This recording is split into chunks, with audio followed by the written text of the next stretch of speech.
하나님의 말씀 요한복음 18장 1절 한 절 말씀을 함께 합독하도록 하겠습니다. 요한복음 18장 1절 한 절 말씀 우리 차 있으면 저 여러분 합독하도록 하겠습니다. 요한복음 18장 1절 시작.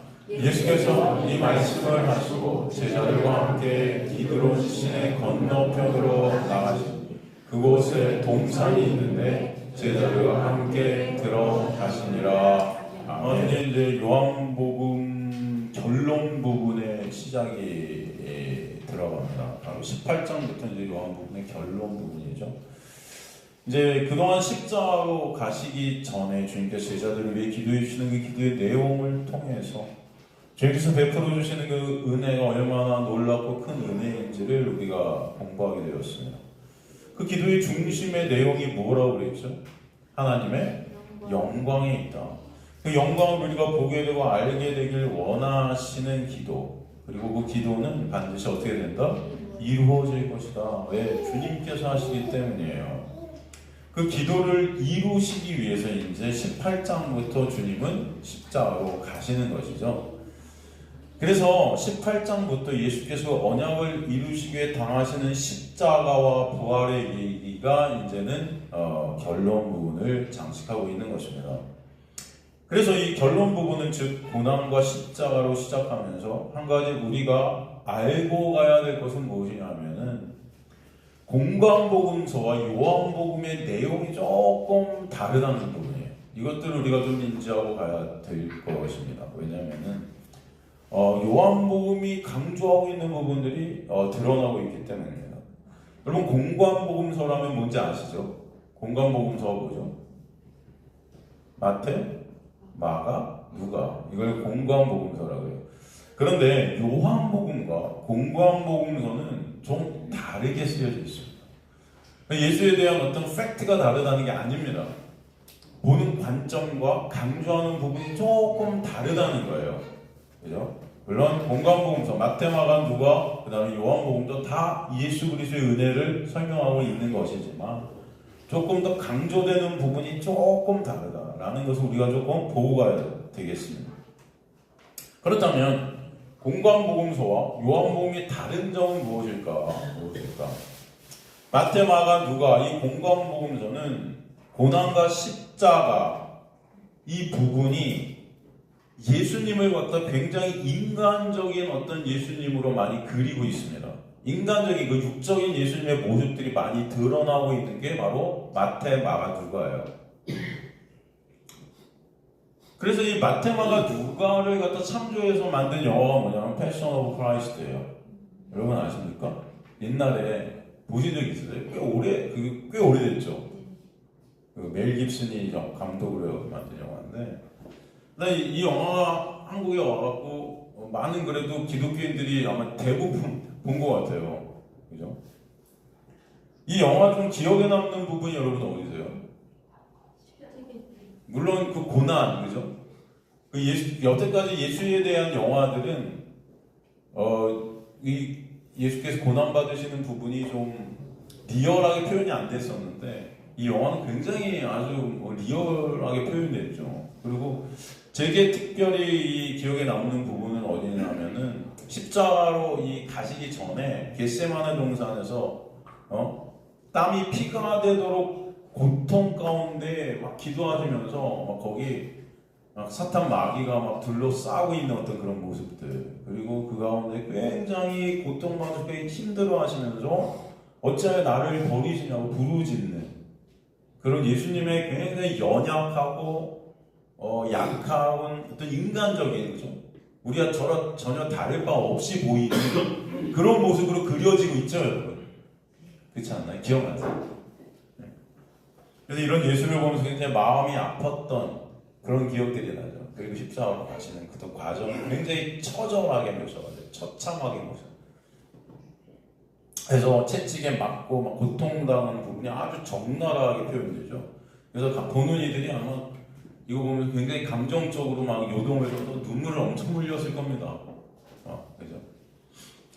근데 이런 모습들이 바로 공관복음서 말씀을 기초로 해서 그려졌어요. 근데 요한복음에는 이게 빠집니다. 이런 부분들이 없어요, 여러분. 네? 겟세마네 동산의 기도도 요한복음에 써 있지 않아요. 네? 왜일까요?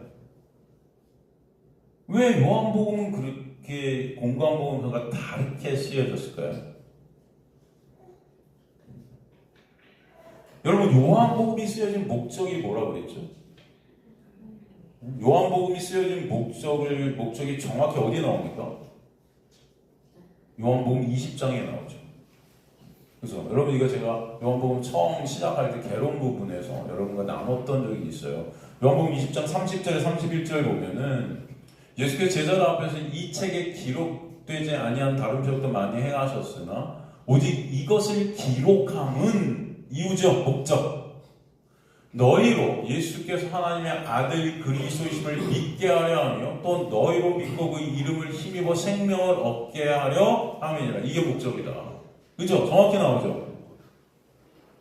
그러니까 예수께서 하나님의 아들이심이고 그분이 바로 우리를 죄에서 구원해 주실 그리스도 되심, 그것을 알게 하시고 믿게 하시려고, 그리고 예수께서 바로 생명 그 자체, 예수로 인하여만 생명이 없게 됨을 또 깨닫게 해주시기 위해서, 알게 해주시기 위해서.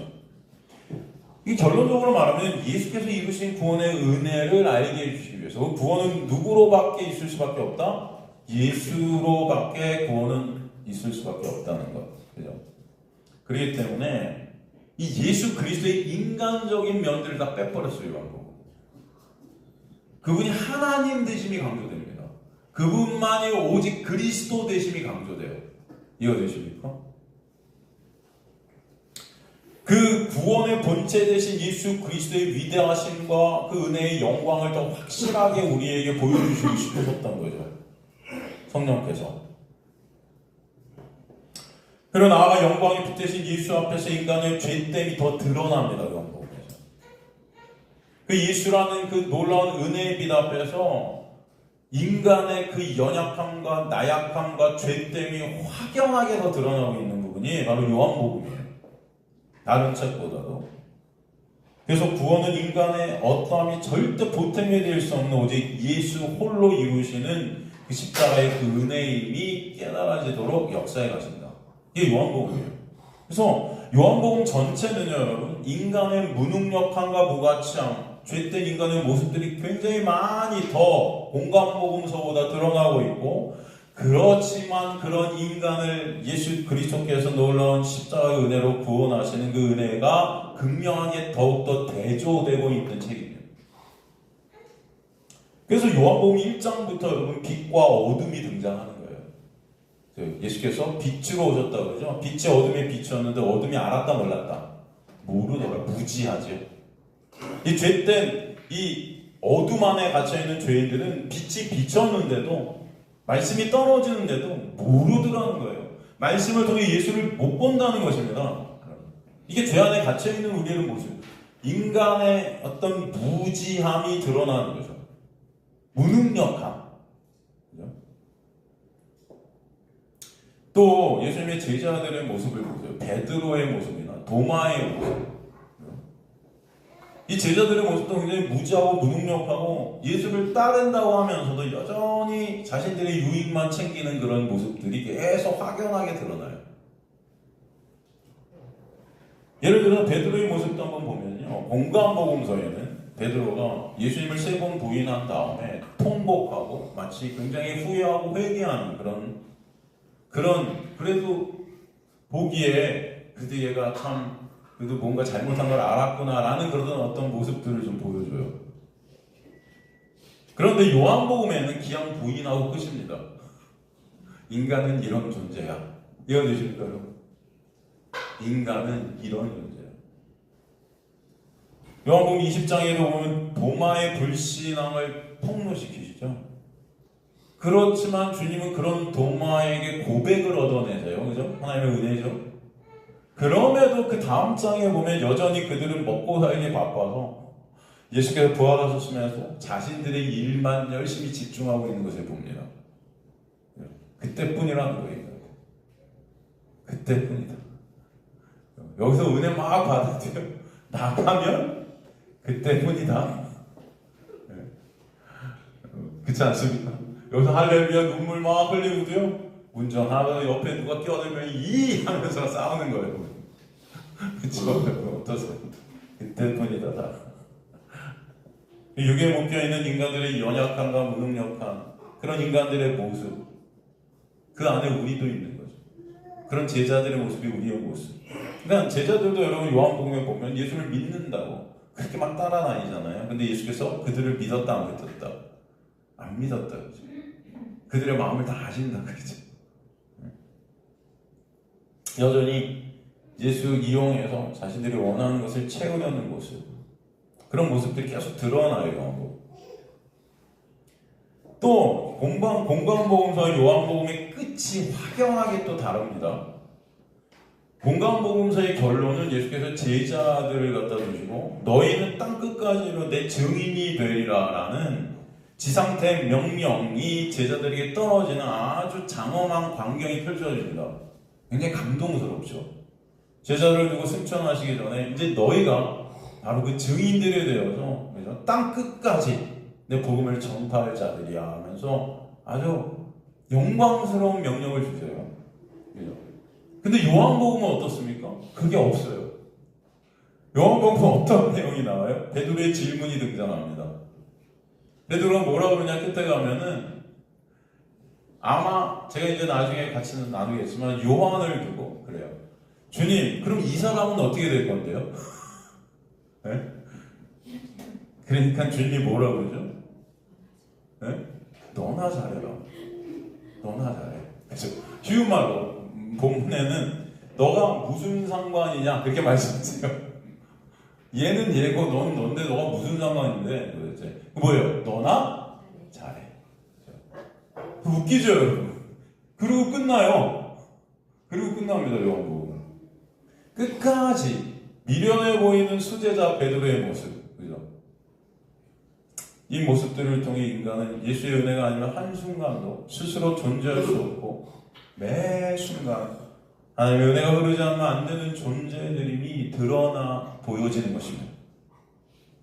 그래서 요한복음 처음부터 끝까지 인간의 무능과 무지, 죄된 그런 모습과 그 반대로 하나님의 영광이 드러나고 있고 그 간극을 그 하나님의 영광과 인간의 죄라는 이 중간의 간극, 이것을 이으는 간극을 바로 예수 그리스도의 놀라운 은혜가 메꾸고 있는 그런 모습들을 우리에게 보여주는 게 바로 요한복음 전체의 모습입니다. 그리고 또 다른 공관복음서와 달리 요한복음의 유독 그래서 예수 그리스도의 하나님 되심이 더 많이 드러나요. 예수 그리스도께서 하나님 되심이 훨씬 많이 드러나요. 우리가 이제 살필 요한복음 18장 3절 4절도 보면은 한번 볼까요? 3절 맞아서 6절 보면은 유다가 군대 대제사장과 바리새인들이 얻은 아랫사람들을 데리고 등과 횃불과 무기를 가지고 그리로 오는지라 예수께서 당할 일을 가하시고 나아가 예수께 너희가 누구를 찾느냐 대답하되 나사렛 예수라 하거늘 예수께 내가 그니라 하시거늘 그를 타는 유다도 그들과 함께 섰더라. 예수께서 그들에게 내가 그니라 하실 때 그들이 물러와서 땅에 어떻게 된다? 엎드려지는지라. 이 다른 공관복음서에 이렇게 빠집니다, 여러분. 여기 보면은 여기서 너희가 누굴 찾냐 그러니까 예수께서 뭐라 하냐면 내가 그다. 에고 에이미가 여기 딱 나와요. 에고 에이미 여러분 뭐죠? I am who I am. 이게 어디 나왔던 말이죠? 다 아시죠? 그죠? 출애굽 때 모세가 하나님의 명령을 수행하러 애굽으로 들어갈 때 그럼 누가 나를 보내냐고 이렇게 말을 해야 됩니까? 했더니 I am who I am. 나는 스스로 있는 그 하나님이다. 그게 에고에임이에요. 그러니까 여기서 하나님을 정의 내리는 게 에고에임이죠. 이해되시죠, 여러분? 그렇다면 예수께서 여기서 내가 그 하나님이야 라고 말하는 거예요, 사실은. 이게 바로 하나님의 이름입니다. 스스로 계신 분.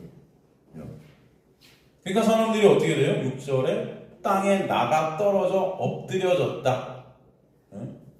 이 부분의 말씀이 무엇을 우리에게 설명해 주고 있습니까?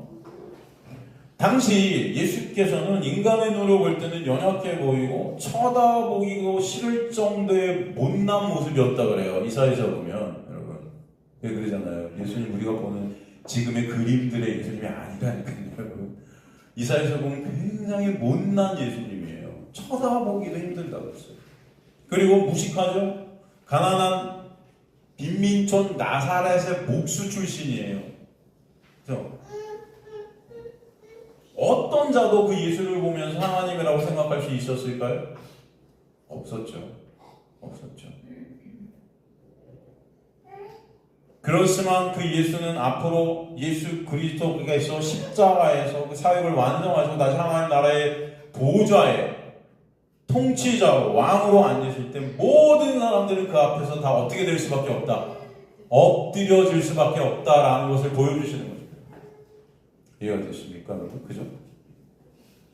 그것을 상징적으로 이미 표현해 주시는 거예요.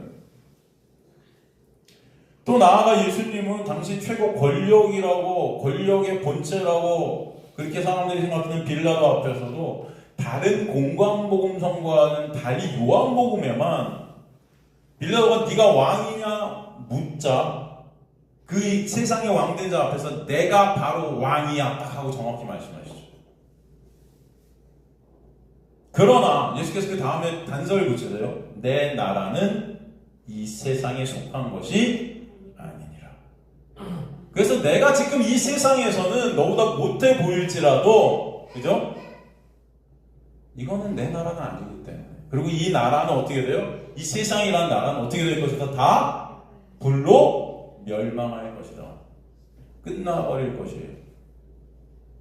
진짜 나라. 참 나라, 영원한 나라는 어디 있다? 여기가 아니다. 나는 그 진짜 나라의 왕이야 라고 정확히 선언하시는 거예요. 요한복음에서. 그죠? 너라는 권력도 이 세상의 나라도 다 가짜다. 다 사라지고 그림자들이다. 다 모형이라는 것입니다.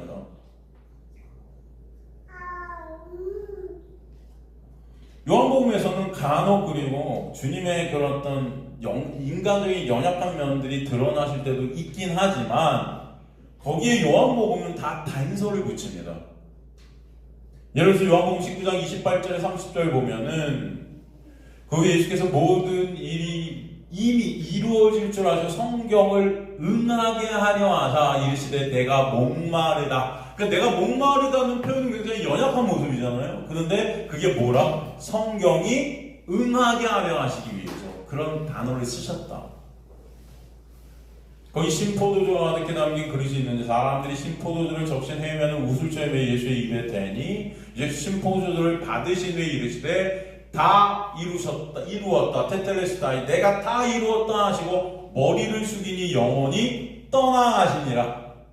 그래서 보세요 여러분 재밌는 말씀이죠. 30절에 좀 보통 사람들과 다른 말씀을 하세요. 뭐가 다르죠 여기서 여러분? 우리가 어떤 사람이 죽는 장면을 보면은 그 사람이 죽어서 영원히 떠나가야 어떻게 머리가 숙여져요. 근데 여기서는 어떻게 해요? 머리를 예수께서 이미 숙여버리시니까 영원히 어떻게 해요? 떠나갔다. 이건 뭐예요? 예수께서 스스로 이것들을 계획하시고 작정하시고 이대로 이루신 거예요.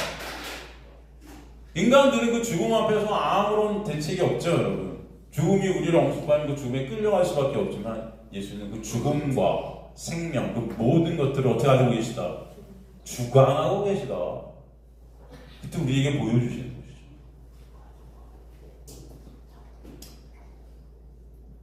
다 이루었다 하시고 머리를 숙이시는 거예요. 스스로 그렇게 그 모든 것들을 계획하신 것들을 다 완성하신 것입니다. 그래서 주님은 바로 그 죽음과 생명을 주관하시는 전지전능한 하나님 되심이 드러나고 있습니다. 요한복음 전체가 바로 이 어둠과 죽음 죄 가운데 갇혀 죽은 시체 같은 무능력하고 무기력과 무가치한 인간의 실존이 폭로되어지고 그런 인간들을 은혜로 덮으시는 예수 그리스도의 놀라운 구원의 역사가 대조되어서 계속해서 우리에게 설명되어지고 있는 것입니다. 그렇기 때문에 오늘 이제 18장 1절로부터도 살필 그 구절로부터도 하나하나가 바로 십자가에 놀라운 은혜가 그려지고 있다는 것을 볼 수 있죠. 여러분 보세요. 오늘 1절 말씀도 한번 읽어보세요. 예수께서 이 말씀을 하시고 제자들과 함께 기드론 시내 건너편으로 나가시니 그곳에 동산이 있는데 제자들과 함께 들어가시니라. 여러분 이 말씀을 통해서 우리는 뭘 볼 수 있습니까? 그냥 보통은 이 말씀을 딱 읽으면 그냥 스쳐 지나갈 수 있어요, 없어요? 아 그래? 그죠? 그랬대. 그냥 제자들과 함께 기드론 시내 건너편으로 나아가셔서 그곳에 동산이 있는데 제자들과 함께 들어가시는구나. 그죠 여러분? 그냥 그렇게 볼 수밖에 없죠. 보통. 한번 볼까요? 이 말씀이 어떤 의미를 하고 있는지. 17장의 기도의 내용이 이제 18장부터 현실화, 실제화되는 것이죠. 보세요. 예수께서 제자들과 함께 기드론 시내 건너편으로 나가신다 말씀하세요. 여기서 기드론 시내 건너편으로 나가신다는 말씀은 공간복음서에는 안 나옵니다. 요한복음에만 나와요. 그래서 여러분 이 기드론 시내 건너편이라는 이 단어가 굉장히 중요해요. 여러분 이 기드론 시내 건너편으로 나가시는 그림은 바로 예수께서 6월절 어린 양으로 죽으러 가시는 그 과정을 상징적으로 담고 있는 구절입니다.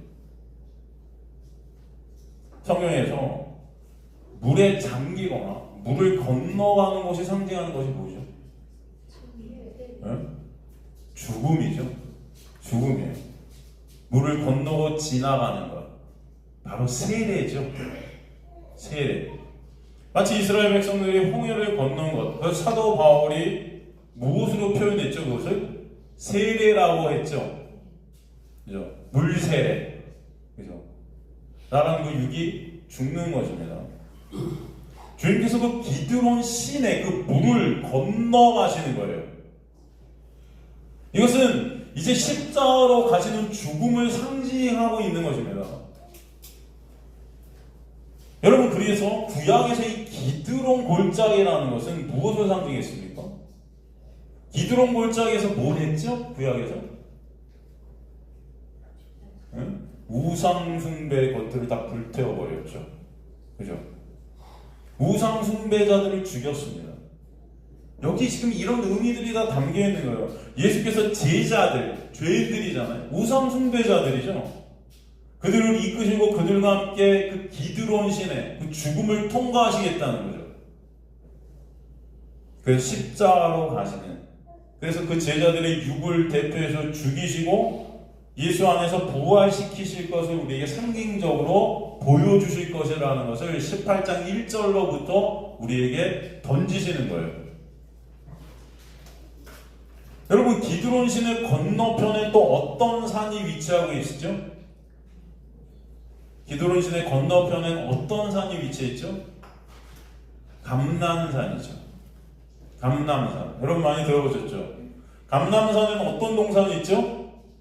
겟세마네 동산이 있죠. 그죠? 예수께서 자주 기도하셨던 곳이에요. 그러게 공관복음서에는 겟세마네 동산으로 가셨다고 기록을 해요. 그런데 요한복음에만 기드론 시내 건너편이라는 단어를 쓰고 있어요. 왜일까요? 우리가 또 여기서 봐야 될 것은 구약에서 기드론 시내를 건넌 왕이 한 명이 나오죠. 누굽니까? 누구죠 여러분? 다윗이죠. 다윗이에요. 언제 이 다윗이 기드론 시내를 건너죠? 정확하게 이게 명시되어 있죠. 언제죠? 혹시 아세요? 압살시켜도 모자랄 압살롬에게 배신을 당하고, 그죠? 아들이죠?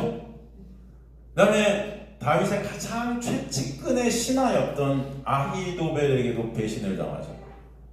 그 내용이 사무엘하 15장 22절 23절인데 다윗 왕이 아들 압살롬의 배신 후 기드론 시내를 건너게 되는데, 그런데 결국에는 나중에 이들이 다 죽지요. 멸망당합니다.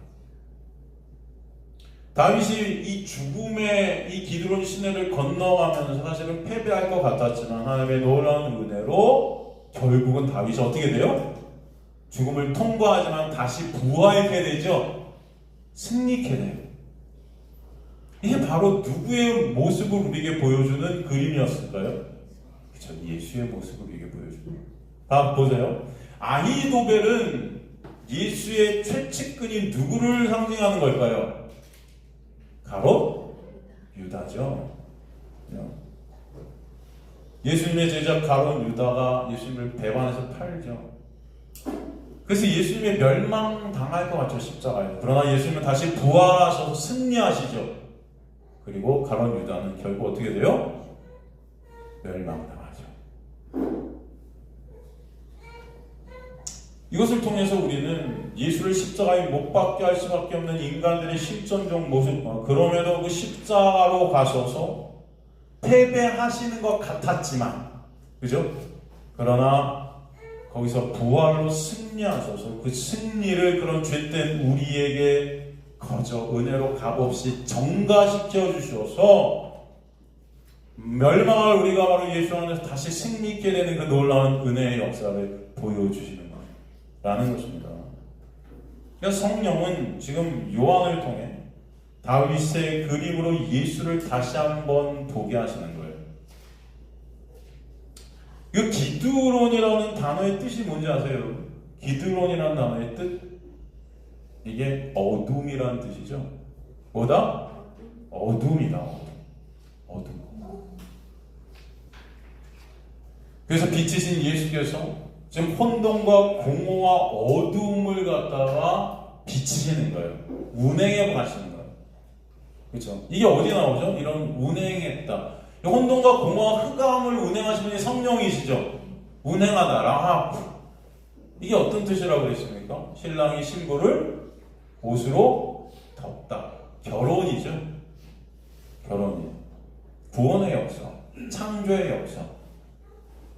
그 역사를, 그 창조와 구원의 역사를 일으키시기 위해서 지금 예수께서 십자가로 죽음을 건너가시는 그 모습을 우리에게 1절을 통해 보여주시는 거죠. 그 혼돈과 공허와 흑암을 빛으로 비치시는 것입니다. 그래서 빛이 어둠의 강을 건널 때 새 창조, 새 피조물을 창조하시는 그 놀라운 역사가 일어날 것임을 이제 18장 후부터 보여주시겠다는 거죠. 빛이신 예수께서 어둠인 기드온을 안 건넜다면 우리에게 구원은 있다 없다? 없다는 것입니다. 여러분 1절이 아무것도 아닌 내용 같지만 이 1절 한 구절 안에도 이 모든 복음이 다 들어있다. 그죠? 성경은 모든 구절, 모든 단어들이 다 누굴 설명한다? 예수를 설명한다. 다윗의 이 사건도 누구를 보이는 것이다? 예수를 보이는 것이다. 그 사건을 통해서 우리가 예수를 봅니까, 여러분? 그 사건 통해서 우리 어떻게 생각할까요? 이 다윗, 이 가정 좀 잘 다스리지. 이게 뭐 하는 거야? 아들한테 배신이나 나가고. 그죠? 그런 생각하죠. 그게 아니에요. 말씀 전체가 누구를 가리킨다? 그래서 우리는 요한복음 1절, 18장 1절 한 절을 통해서도 하나님의 놀라운 은혜를 보는 자들인 것입니다. 요한복음 전체 한 구절 한 구절이 바로 예수 그리스도의 놀라운 하나님 되심과 그 놀라운 은혜를 우리에게 설명해 주시는 거예요. 그 은혜를 말씀을 통해 알게 되는 자들, 그 예수를 말씀을 통해 깨닫게 되는 그 비밀을 알게 되는 자들이 바로 하나님의 자녀들인 거예요. 그래서 오늘도 여러분을 이곳으로 부르셔서 이 말씀을 통해서 비밀 되신 예수 그리스도를 구절구절 단어들을 통해서 보게 하시는 줄 믿습니다. 이게 너무나 감사한 거죠. 그래서 그 은혜를 알게 된 하나님의 자녀들이 오직 누구만? 예수 그리스도만 찬송케 되는 거죠. 그분을 말씀을 통해 오늘도 바라보게 되는 거예요. 아무것도 아닌 말씀일 수 있지만 이 말씀 하나, 이 단어 하나를 통해 예수를 바라보는 것입니다, 여러분. 그게 성령의 역사예요.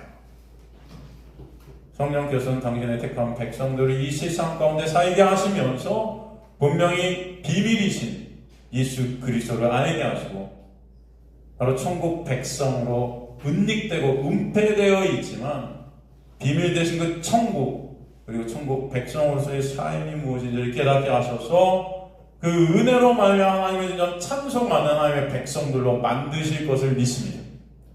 그렇죠? 그렇게 역사에 가시는 거예요. 그래서 우리를 창조하신 이유가 뭐다? 예수 그리스도를 위하여, 주님의 영광을 위하여, 주님의 찬송들이 되게 하시기 위하여 우리를 찬송하신 것입니다.